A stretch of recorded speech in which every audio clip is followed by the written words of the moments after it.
ini gitu, dan saya mulai kayak nggak srek nih kalau begini, saya nggak bisa ini, saya harus, akhirnya saya mundur pelan-pelan, saya keluar dari grup.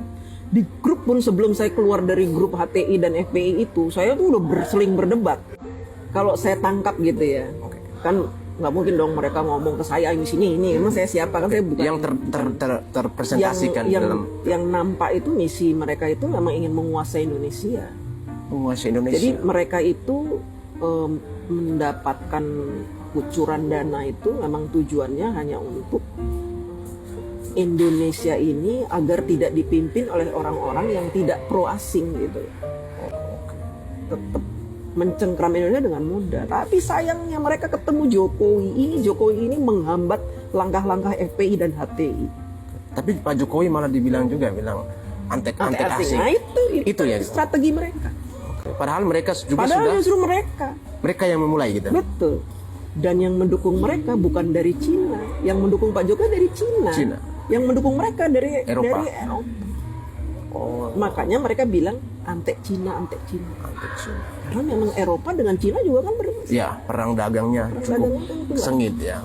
Nah, dan kenapa Pak Jokowi membubarkan? Karena selama Pak Jokowi melawan orang asing ini terhambat juga oleh mereka, karena mereka setiap Pak Jokowi ingin membuat sesuatu, ngerebut blok rokan misalkan, mereka tuh ntar ada demo ini gulingkan Jokowi. Ingat nggak 2015 Pak Jokowi mau digulingkan, itu Pak Jokowi ingin merebut blok mana? Nah, ketika ormas mereka dibubarkan, double ormas ini dibubarkan, mereka ini muncul dendam yang teramat sangat. Karena apa? Pertama, kucuran dana tidak ada lagi. Ketika mereka bubar, otomatis berhenti kucuran dananya. Ketika kucuran dana berhenti itu, apakah mereka ada hasrat untuk mencari sumber dana yang baru lagi?